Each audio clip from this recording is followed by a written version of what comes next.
Monday Night Raw was very bizarre because it was basically like we watched Monday Night Raw last week all over again. You know, Raw kind of reminded me of like the old school 90s and 80s movies when, you know, they had to make a sequel to something that was really successful, but they didn't really know what to do, so they just kind of, seemingly made the same movie again in a different way. That's exactly what this reminded me of. It was, but even more ridiculous. I really enjoyed Grande Americano, or the Gulf of America guy. That was great. The Chad Gable thing, that was probably the best thing I think about the show. I think we're broadcasting live now. I believe we're live.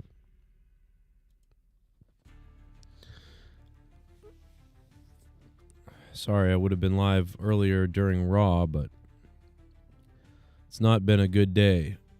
Or week, for that matter. But I'm not really going to talk about all of my problems. I'm just going to talk quickly about Raw and then get off the air probably. Luke Rojas watched the entirety of Raw, and he's got a great take on it. So I'm going to play a few minutes of him reviewing Raw and react to that, because I saw off and on Raw as I looked for illegal streams to find it. So I will find that for you. Hopefully my 3G, 4G wireless connectivity internet is working right now, which I'm dialing up via my phone.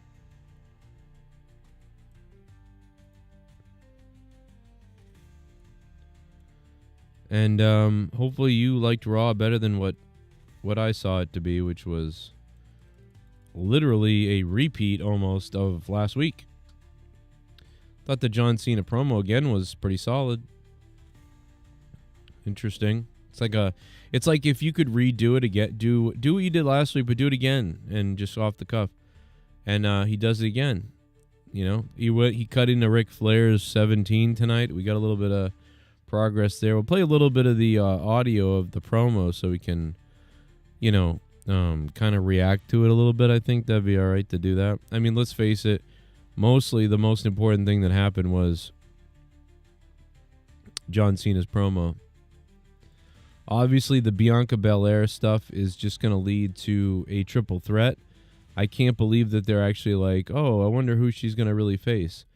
And it's like, we know it's going to be both of them, probably. We know that Adam Pearce is going to be like, well, Bianca's going to screw somebody next week, or she's going to have to count both out, or whatever the case is. And I almost bet it's a count out. I bet they're both out of the ring, and Bianca counts to 10, and they're both out. And then she's like, well, I don't know. They're going to have to find a new opponent now because neither one of y'all won. And then, but that's a weird thing for a face to be saying, to be doing. So I don't know what they're going to do there. They're going to have her be kind of like a heel, or they're going to do something different that I don't see coming, maybe? I don't know.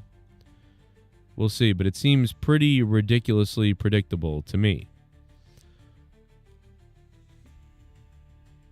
I live in my car and I have to deal with this shit. I'll be living in my car soon.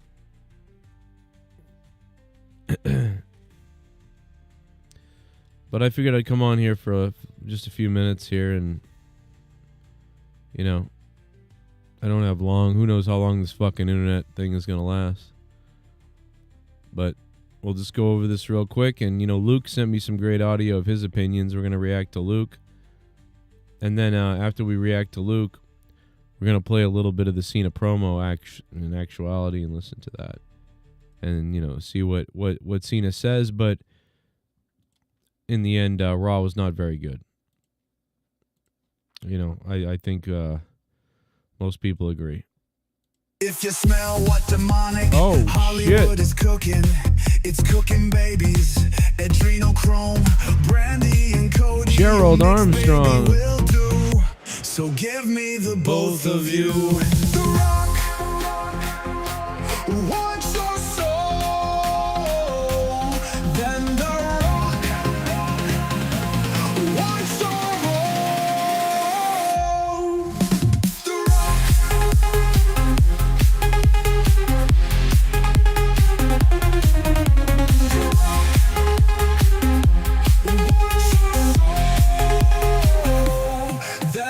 Gerald Armstrong.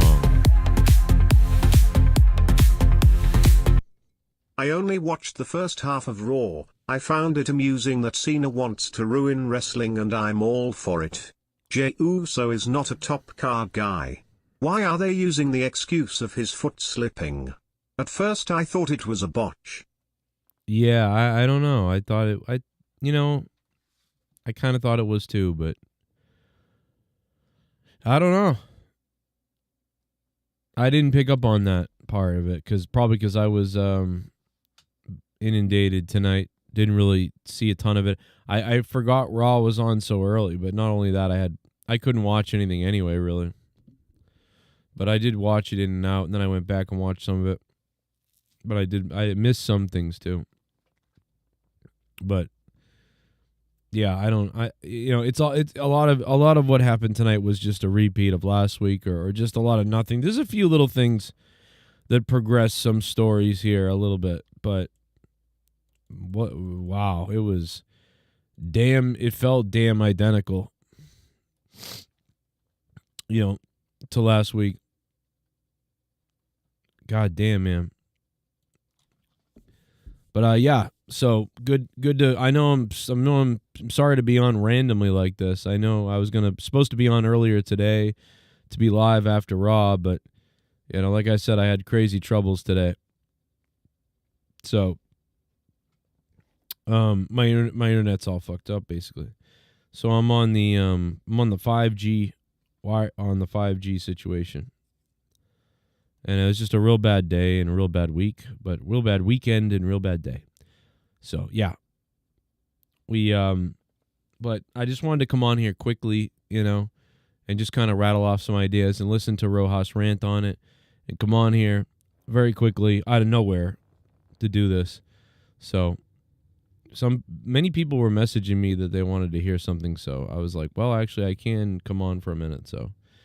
But yeah, well, hit the like button if you can. That will help out since I didn't have this live stream predicted or scheduled or whatever. I can't even speak, see? Predicted. What am I talking about? Gerald Armstrong, man, thank you for the $10. Cheers, brother. We just got started. Gerald Armstrong obviously getting wet already, man. Shout out to him. All right, we're just getting started here. Let's look at what Luke has to say here. Let's see.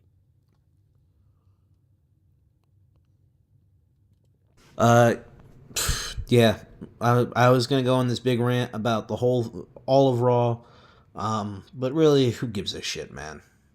It's just fucking boring. It's just a boring show. Copy and paste Raw, copy and paste John Cena segment. I mean, I don't think I've ever seen this many fumbles of like the biggest thing ever. You know what I'm saying? Like, okay.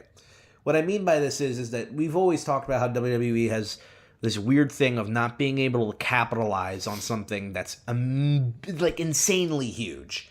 Like CM Punk returning. They didn't capitalize on it. The first Netflix on Raw. They didn't really capitalize on it. They just kind of like, it's whatever, like, and sort of how kind of every Raw after WrestleMania is, how they always hype it up like it's going to be the biggest Raw ever, and it's always just like, wow, that was it. Okay, that was whatever.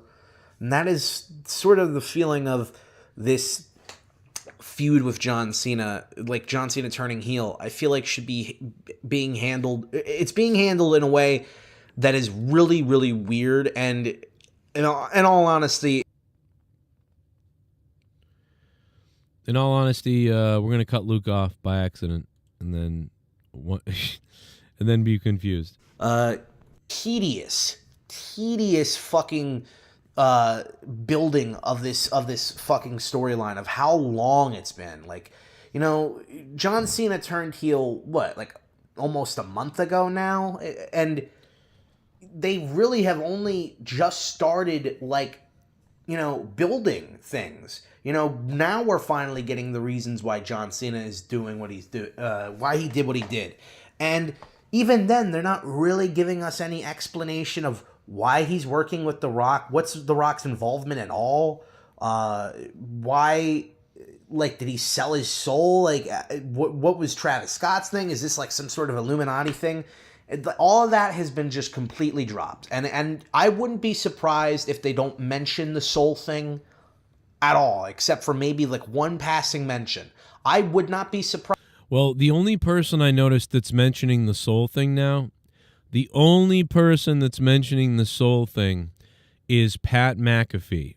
He's the only one I think that's mentioned it. He mentioned it twice on commentary, and I almost think it's because the guy doesn't know he's not part of the memo that, you know, they're not doing that anymore or whatever. That, or he's doing the right thing and everybody else is just ignoring it. I don't know. But also Pat McAfee, I forgot to say this to Luke Rojas a while ago, but you know who Pat McAfee really reminds me of? I've said this, I've thought this for a while. He kind of sounds like Shane McMahon on commentary. Do you guys remember when Shane McMahon did like Sunday Night Heat and stuff like that? Shane McMahon is very similar to Pat McAfee on commentary. Think about that. They thought Shane wasn't good enough. Because Shane was supposed to be the head commentator. That's why it didn't work. Imagine Pat McAfee is the head commentator. It didn't make any sense. But yeah, that's who they both are very similar on commentary. Shane McMahon and Pat McAfee, very similar. Think about it. Anyway, there's a random thought. Surprised because maybe now that The Rock, maybe he stepped back of his involvement in the story or his involvement with WWE because he's doing other things right now. So maybe they're just like, okay, he's gone. We're not going to do the stupid fucking soul thing because I didn't even understand what he's talking about. But I mean, in all honesty, that was one of the more interesting things about Cena's heel turn. There was this mystique. Like, what is he getting from selling out to The Rock, to becoming The Rock's champion? And now they're not even mentioning that. Now The Rock. So I guess The Rock. So did The Rock know that John Cena wanted to turn heel, and then he decided that he was going to tempt Cody to turn heel and be like, "Yo, join me, or I'm going to feed you to John Cena." If that's the case, can we explain that and be like, I didn't sell my soul to The Rock? No. You don't understand. Me and The Rock had two of the biggest WrestleMania main events of all time. We made box office. We made millions inside the ring, outside the ring in Hollywood. We know each other very well. We have become friends over these past, I don't even know, 10, 12, however many years. Me and The Rock, we finally understand each other. And The Rock did me a favor. And he even offered Cody a way out. Come on out, you rapist! If Cody had done what The Rock had told him to do and just become The Rock's champion, then maybe we wouldn't be here. Maybe I wouldn't have left him in a pile of his own blood. Maybe Travis Scott wouldn't have slapped the hearing out of his ear. You know, like something, anything like that. But maybe they're saving it. Who knows? But it's 2 weeks into this, like John Cena cutting promos. And he essentially cut the same promo tonight. Albeit a much better version of what he cut last week. Like, he went into way more shit, and he was really, really, I think he cut a great promo. But I really thought they were pretty similar. I thought they were both pretty good, but like same. I thought this was just kind of like in an alternate universe, this is the promo he would have cut last week. But they're really similar, so it doesn't matter. But this was almost like he cut A and B promos. Like he cut A last week, and now he cut B. So I mean I didn't think last week's was bad at all, and I didn't think this was any better or worse than last week. I thought this was like a little bit of a lighter version of last week because last week was so shocking with it being the first time he's doing this. Hey Stacks Monet, man, thank you. Thank you for gifting the sub, man. Hey Stacks, what's up? Thank you. What about The Rock? What about the Soul thing? Why did you? What about Cody? And again, Cody comes out. He cuts a really like whatever promo. Like I think Cody has cut a lot better promos than the recent promos he's been cutting these past like month or two, like past few months actually. And I really do love Cody. Like I'm a fucking giant Cody mark. I've been watching him since a kid, so it's like a huge thing for me that Cody is the champion right now. But I mean, he just did not cut that great of a promo tonight, and there's so many more things he could have gone into. Just he should have just said like, you want to ruin wrestling? You want to ruin wrestling? This is a thing that I have bled for. This is a thing that I have spent more time away from my family than with them for. All right, this is my livelihood. I have dreamed about becoming a professional wrestler. I have dreamed about wrestling in the WWE, and I have dreamed about main eventing WrestleMania, and I have dreamed about being the WWE champion, and I accomplished all of my dreams, and I'm not gonna let you kill them. I'm not gonna let you kill wrestling, ruin wrestling. I'm not gonna let you take the flagship title of wrestling. Like he could have said so much, and he just cuts a very like, okay, it's a pretty good, yeah, whatever. And also he should have just attacked John. Like attack John, and then John rolls out and runs away. You don't have to have the security. They don't want any attacks with this match, with this main event. They want no attacks. They want nobody to touch each other whatsoever until it's time for WrestleMania to happen. They want the first touch to be at WrestleMania built up. They don't want them touching whatsoever. It's evident. Otherwise, he would have attacked him last week. So he's never going to attack him, I don't believe. If anybody attacks anybody, it will be The Rock again. The Rock will attack Cody again, maybe. I mean, that would be it. Because I think they want the buildup of, here we go, this is the first time you're going to see this. It's all this anticipation. They don't want them touching at all. I guarantee it. So you're not going to get that. You're not going to get them doing. I don't think you're going to get them doing anything until WrestleMania. That's my guess. John just runs away. Or maybe John starts the promo in the crowd and he's like, you, all of you. You are the types of people. I'm pointing you out all in the crowd. I'm going face to face to you because I have the balls to do that. All you people who chanted all your negative things to me for all these years, you said it while safely sitting behind a barricade, knowing that I couldn't do anything. Now I'm getting in your face, huh? You want to say the same things to me? And then people start, cursing at him, and so maybe someone throws something at him. Who knows? Instead, it's just like the same thing. He comes out, cuts a promo in the ring. No one's ever going to throw anything anymore. They're all pussies. Then Cody cuts a promo in the ring with him. John Cena walks away. A little bit more back and forth now, but that's about it. Like, John Cena didn't say anything. No real difference in the way that they were, like, structured and the way they were, I wouldn't be surprised if, like, you're a casual and you're watching this and you're like, oh, did I accidentally tune into last week's Raw? And it's just really weird. Like, and similar things like that, like the similar structure, like pacing and format of the show. Like, okay, now here's the time for CM Punk to come out and cut a promo for SmackDown. But we're not going to do anything here. I'm just out here to advertise SmackDown. Yeah, sorry, guys. And then it's very just strange. Like, okay, that was dumb when Seth did it. Now they're just doing it again. I guess Punk cut a better promo than Seth, but whatever. I'm not really that crazy on that feud. After SmackDown, I mean, they had an all right promo segment. I think Seth brought a lot of intensity to it. Seth's been killing it in promos lately. I think he doesn't get enough credit. He just needs to drop the stupid clown gimmick. But man, oh man, like, I think CM Punk should have said, like, way more than he did before the brawl started. The brawl wasn't very good. Like, it looked very sloppy and slow and lacked intensity, and, like, it looked like everybody was operating on different wavelengths. I don't know what to say. Like, I don't know if that's a precursor to the chemistry these guys are going to have. Like, I know Punk and I'm sorry, Roman Reigns and Seth Rollins, they have fantastic chemistry. We don't really know what Punk and Roman's chemistry is. And Seth and Punk really haven't been having all that great matches. I didn't like the Netflix Raw match they had.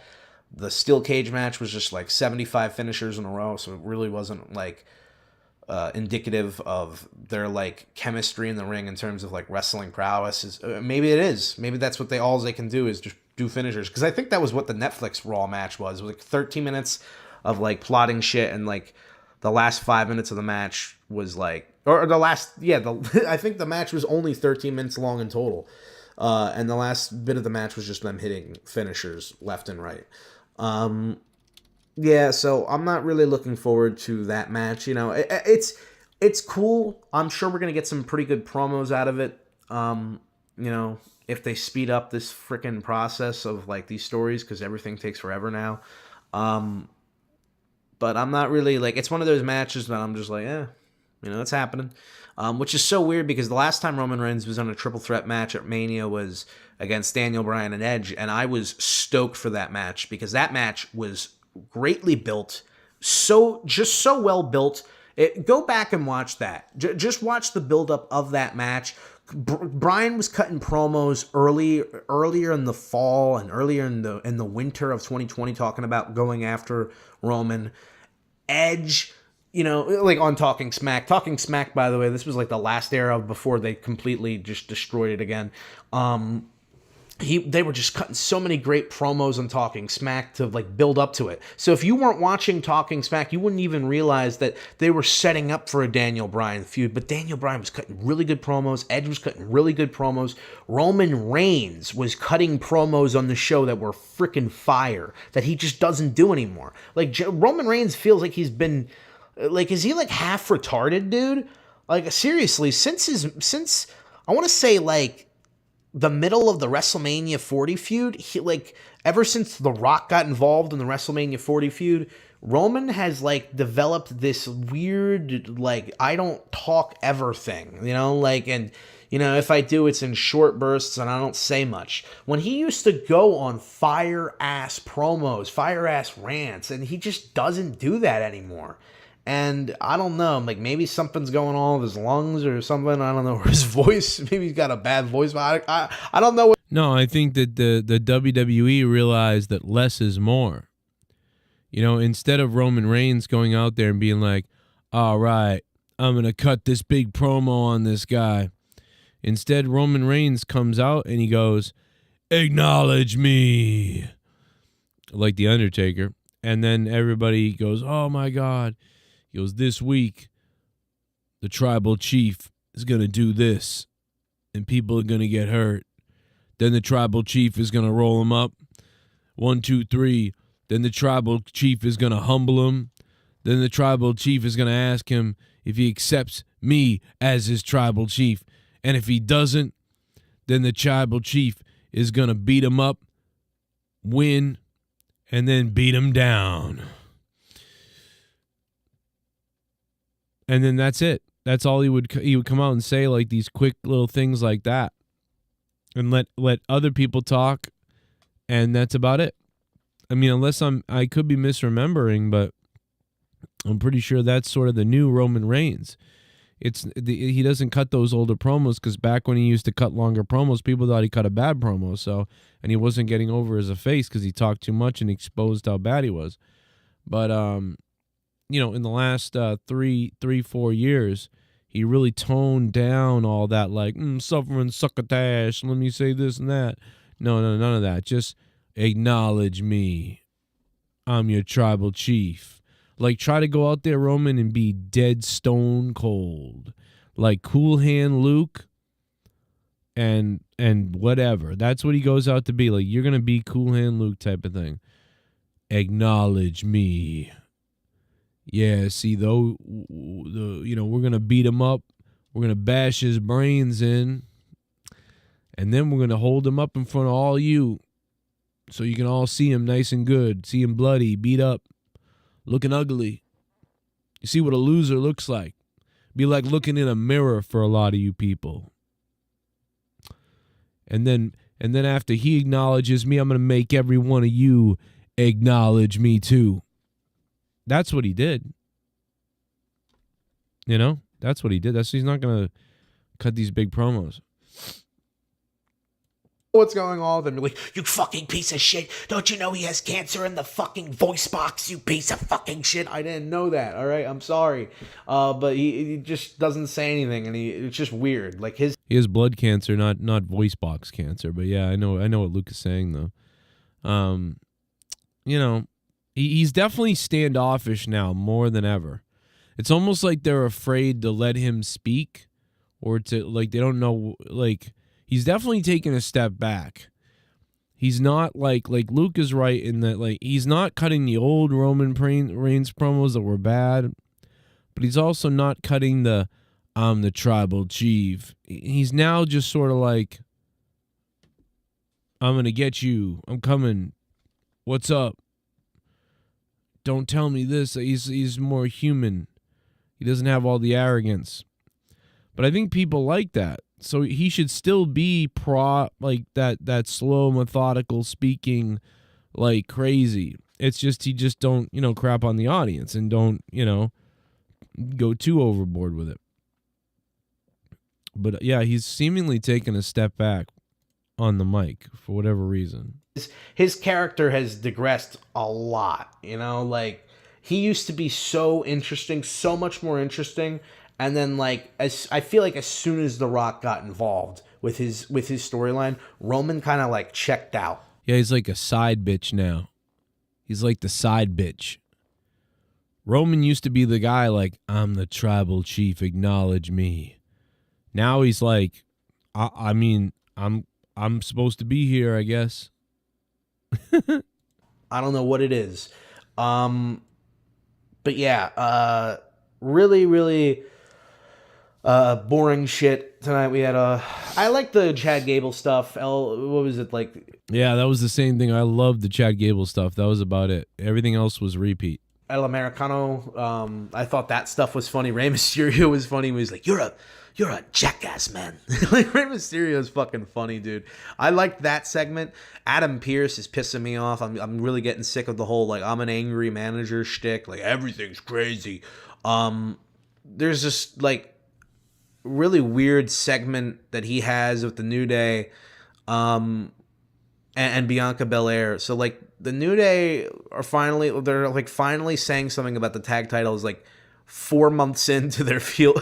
Like, yeah, how long ago did they turn heel? And they got a shitty promo during the commercial break or whatever, just saying the same things. But now they're talking to Adam Pearce in this like room or whatever.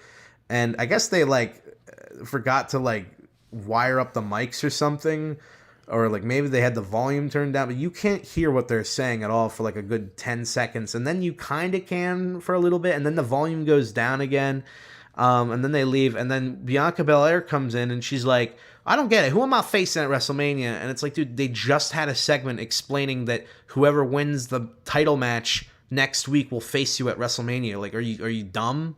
Like, you were literally there. It's similar to how Rhea Ripley, like, when am I getting my title match or whatever? She doesn't talk like that.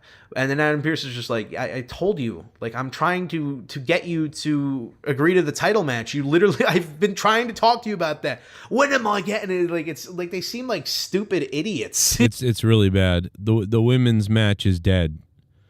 I don't give a shit what happens. Rhea Ripley, Bianca Belair, Io Sky, it is dead. Right now, it is dead. 100%. That women's match is dead. It's going to become a triple threat. I don't give a shit. I really don't care about Io Sky. Rhea Ripley her stock is just really damaged. Bianca Belair is annoying as fuck now. I used to love her. Used to love Rhea. Rhea's not I don't know. Bianca's the worst somehow. I don't even know. They all look like retards. I'm dead serious. And Adam Pearce does too. So it's like 4 idiots making a decision about a WrestleMania match, and I don't care about any of them. That's what's happened. Really bad. Bad news. Like dumb, bratty children.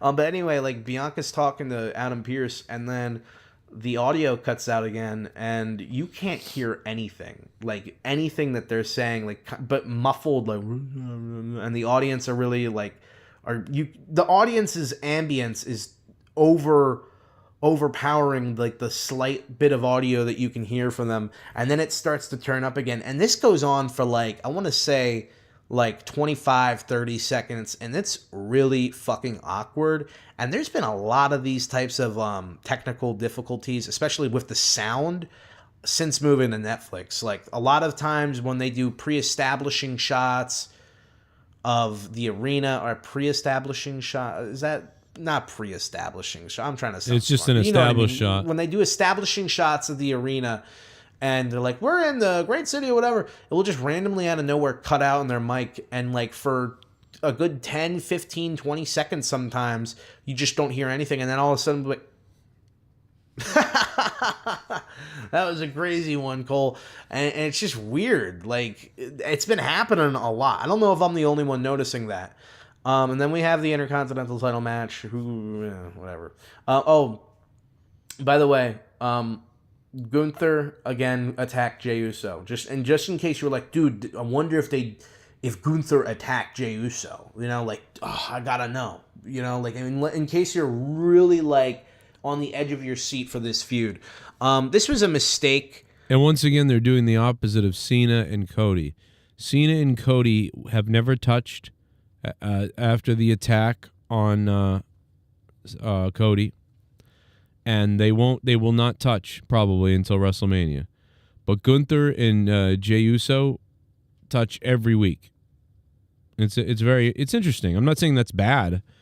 I get it, but it's just kind of funny. It's interesting Having this feud be like established since post WrestleMania, really since before. Not WrestleMania, you know what I mean? Royal Rumble.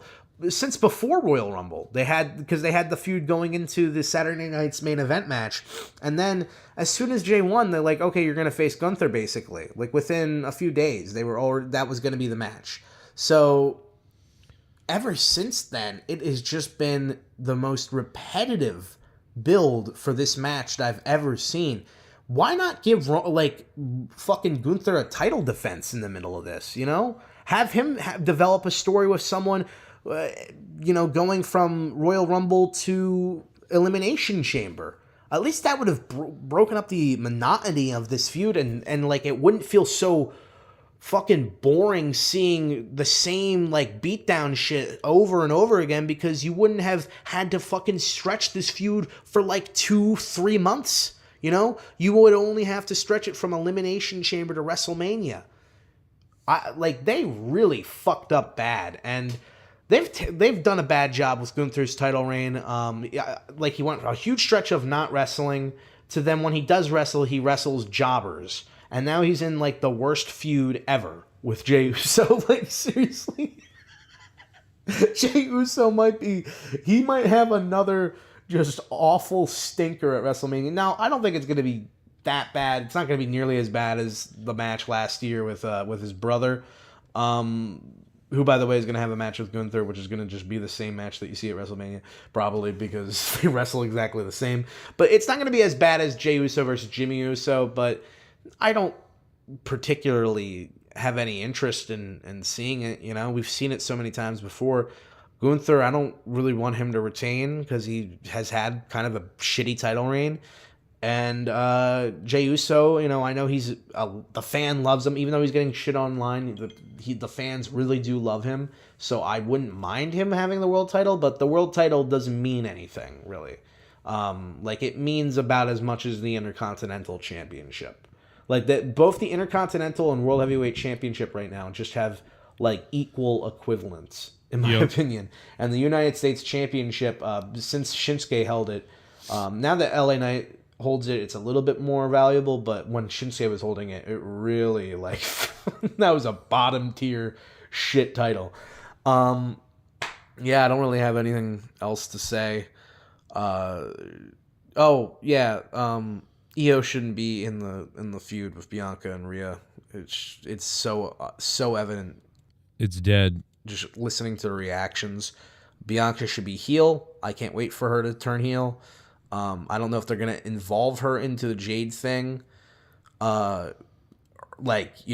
immediately, or if they're gonna wait until maybe SummerSlam, because they have to wait until SummerSlam for everything. If you're gonna do a feud, you have to wait till SummerSlam. That's fucking everything. You ever notice that? Like, oh, we'll get this match at SummerSlam. Well, we'll get this match at Survivor Series, because it has to happen at the Big Four. Like, no. How about a match for fucking Backlash? How about a match for fucking... What else do they do? Extreme Rules? Do they even do that shit anymore? You know, what happened to these fucking, like, B-tier pay-per-views? Why does everything have to... Well, you gotta wait till 4 months from now at fucking SummerSlam. I don't know. I'm going in a rant. Whatever. Love you all.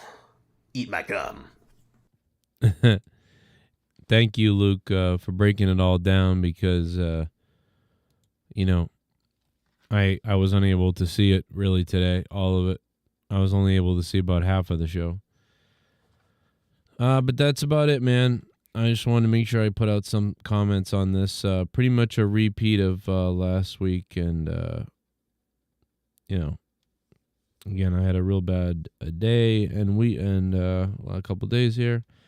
I'm also now very sick, so if you add being sick to everything else, that's why I am also very out of it.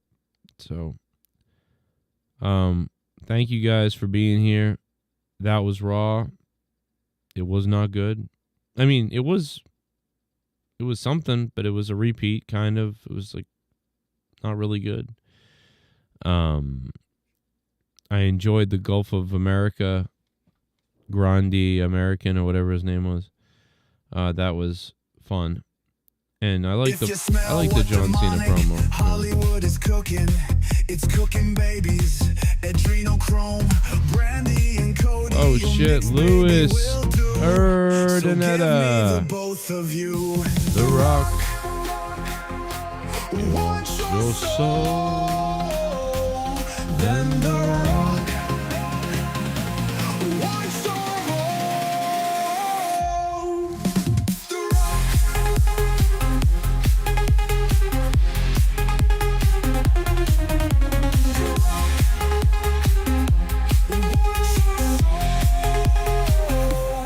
Then the Rock.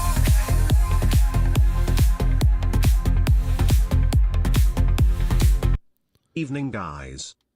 Hey, Louis Urdaneta, man. Thank you so much for dropping $10, man. Holy shit, brother. I thought, I really appreciate that, man. Thank you for dropping that. That sex beast of a dono. Thank you very much for that. And yeah, thank you to Luke, man, for recording that and then uploading it, because otherwise I probably wouldn't have really been able to say much here, because I would have been out of it. But thank you to Luke for doing that, man. That was really cool of Luke. That was awesome. His rant, he had the life that needed to be brought to the Raw review, or to the rant, you know what I mean? But yeah, he nailed it. It wasn't a good Raw. It was a repeat of last week, and that's about it. That's all I really got to tell you. Gerald Armstrong, thank you for the $10, man. Louis Urdaneta, thank you for the $10.